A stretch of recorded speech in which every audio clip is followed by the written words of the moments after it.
Assalamualaikum warahmatullahi wabarakatuh. Pertama-tama yang terhormat kepada Ibu Rizka Aldila Syafri, SEMM selaku dosen pengampu pada mata kuliah hari ini, kami kelompok 5 izin mempresentasikan materi tentang fintech.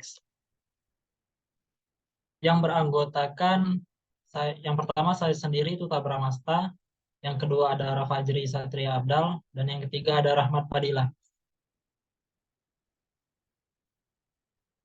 Langsung saja pengertian fintech. Fintech merupakan singkatan dari financial technology atau teknologi finansial dan dapat diartikan sebagai inovasi layanan keuangan berbasis teknologi. Definisi fintech yang dijabarkan oleh Bank Indonesia adalah penggunaan teknologi dalam sistem keuangan yang menghasilkan produk, layanan, teknologi, atau model bisnis serta dapat berdampak pada stabilitas moneter, stabilitas sistem keuangan, dan efisiensi, kelancaran, keamanan, dan keandalan sistem pembayaran. Selanjutnya masuk ke jenis-jenis fintech. Otoritas Jasa Keuangan atau OJK membedakan fintech Indonesia menjadi fintech 2.0 untuk layanan keuangan digital atau lembaga keuangan ataupun bank, dan fintech 3.0 untuk startup teknologi dengan inovasi keuangan. Sementara Financial Stability Board atau FSB membagi fintech menjadi 4 kategori. Yang pertama itu ada peer-to-peer lending atau P2P, melibatkan investor dan peminjam melalui platform online seperti Coinwork, Modalku, dan Amarta. Selanjutnya aggregator atau market aggregator, platform perbandingan layanan produk, membantu pengambilan keputusan dengan penyesuaian data finansial konsumen. Contohnya itu Cakeja, Cermati, dan Kredit Gogo. Yang ketiga ada payment, clearing, dan settlement, menyediakan layanan pembayaran online melalui uang elektronik maupun digital, baik oleh bank maupun lembaga keuangan non-bank. Contohnya termasuk e-money atau chip seperti Mandiri e-money, Flash BCA, dan Breezes BRI, serta e-wallet seperti OVO, GoPay, dan Dana. Yang keempat itu memanajemen risiko dan inovasi. Financial planner yang memberikan edukasi tentang risiko dan model investasi sesuai dengan kondisi finansial nasabah maupun konsumen. Contoh meliputi mengatur duit, finansialku, jurnal, dompet sehat, dan online pajak. Mungkin itu saja yang dapat saya sampaikan. Selanjutnya akan dijelaskan oleh rekan saya.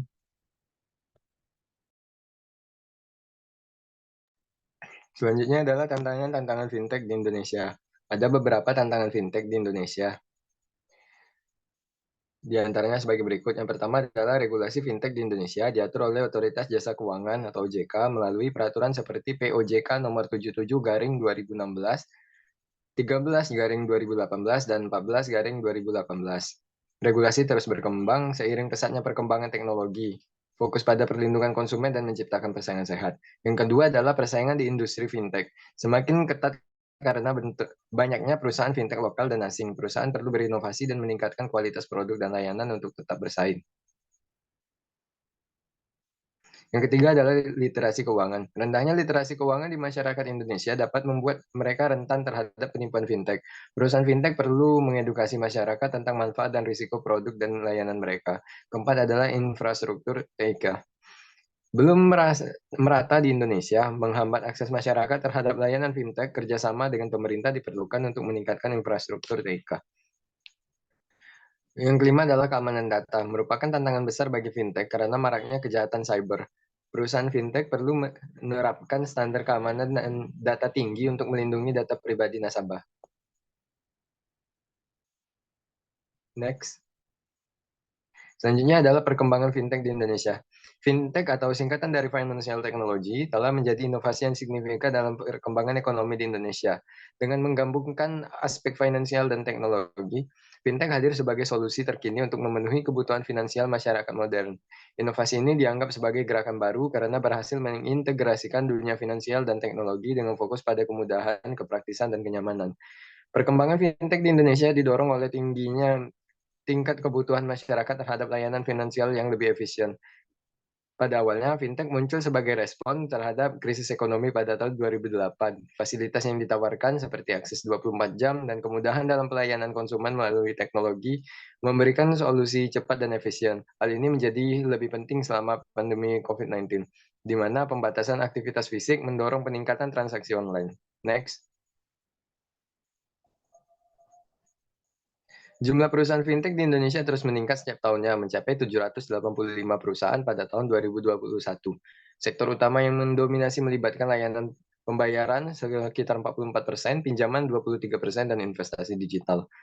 Meskipun kesuksesan pertumbuhan fintech juga membawa tantangan, terutama terkait dengan keberadaan platform pinjaman ilegal.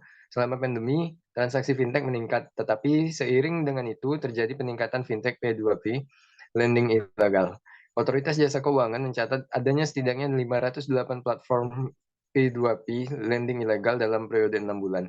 Dengan potensi besar untuk mendukung sektor keuangan dan pertumbuhan ekonomi nasional, fintech di Indonesia perlu terus dikembangkan dengan tetap memperhatikan regulasi yang ketat untuk memastikan keamanan dan keberlanjutan ekosistem ini. Selanjutnya akan dijelaskan oleh rekan saya. Baik, materi selanjutnya yaitu dampak hadirnya fintech di Indonesia. Dengan hadirnya fintech di Indonesia memberikan dua dampak, yaitu dampak positif dan dampak negatif. Berikut dampak positif dari fintech. Yang pertama, kemudahan pelayanan finansial. Fintech mempermudah transaksi keuangan dengan layanan pembayaran kredit, transfer, dan investasi yang praktis. Akses melalui telepon atau komputer kapanpun dan dimanapun meningkatkan kemudahan masyarakat. Yang kedua, melengkapi rantai transaksi keuangan. Fintech menjadi pelengkap rantai transaksi keuangan, menggantikan peran bank konvensional. Dampak positifnya terhadap kemudahan pelaksanaan segala transaksi keuangan. Selanjutnya yang ketiga, mempermudah peminjaman. Fintech mempermudah masyarakat melakukan peminjaman mengatasi persyaratan yang rumit di bank konvensional, sehingga lebih mudah diakses oleh masyarakat. Selanjutnya yang keempat, meningkatkan taraf hidup masyarakat.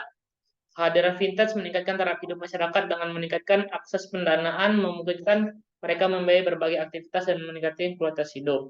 Yang kelima, mempercepat perputaran ekonomi.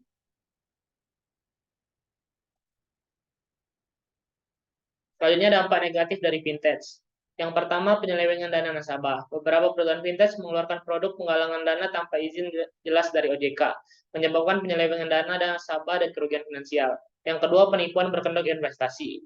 Meskipun fintech menyediakan kemudahan investasi, beberapa perusahaan ilegal melakukan penipuan dengan tingkat usaha yang tidak jelas, mengancam keamanan keuangan masyarakat. Selanjutnya yang ketiga, kasus penipuan berkedok pinjaman. Kasus penipuan yang terjadi dalam wadah pinjaman fintech membuat banyak masyarakat terperangkap dalam hutang yang merugikan, dengan penyalahgunaan data pribadi sebagai salah satu metodenya.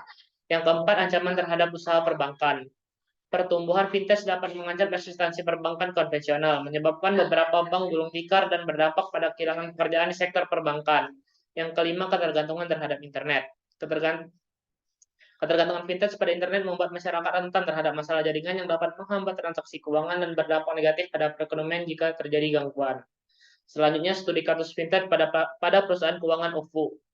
OVO sebagai penyedia layanan pembayaran digital dan keuangan di Indonesia telah berhasil membangun ekosistem digital terbesar dengan lebih dari 700 merchant dan 550.000 UMKM di seluruh Indonesia. Dengan lisensi dari Bank Indonesia sebagai penyelenggara uang elektronik. OVO beroperasi dalam jenis fintech, payment, clearing, dan settlement. Tantangan awal OVO melibatkan pendidikan masyarakat sebagai nasabah untuk mengoptimalkan layanan keuangan berbasis perbankan. OVO Cash memungkinkan berbagai transaksi keuangan termasuk pembayaran di merchant, isi ulang, pengecekan saldo, transfer antar rekening OVO. Tantangan lainnya meliputi regulasi yang belum optimal dan persaingan ketat di industri pembayaran digital. OVO berhasil mengatasi tantangan dengan terus meningkatkan layanan dan beradaptasi dengan regulasi yang berubah. Sebagai pimpinan di industri pembayaran digital, OVO mengalami perkembangan signifikan dengan menarik banyak penggunaan melalui ekspansi ke berbagai kota dan membentuk kemitraan strategis dengan perusahaan terkemuka. Dampak positif OVO terlihat dalam transformasi pola pembayaran dan inklusivitas keuangan di Indonesia. Selain memberikan kemudahan transaksi, OVO memperluas akses layanan keuangan digital masyarakat yang sebelumnya tidak terlayani oleh perbankan tradisional. Meskipun memberikan manfaat yang jelas, manajemen cermat diperlukan untuk mengelola keamanan data dan dampak terhadap bisnis konvensional demi pertumbuhan berkelanjutan dan inklusif. Baiklah, selanjutnya saya kembalikan kepada moderator. Baik, terima kasih. Selanjutnya itu adalah kesimpulan. Fintech seperti OVO menghadirkan inovasi dalam sistem keuangan dengan dampak positif pada stabilitas moneter, efisiensi pembayaran, dan pertumbuhan ekonomi digital di Indonesia. Meskipun dihadapkan pada tantangan seperti edukasi masyarakat,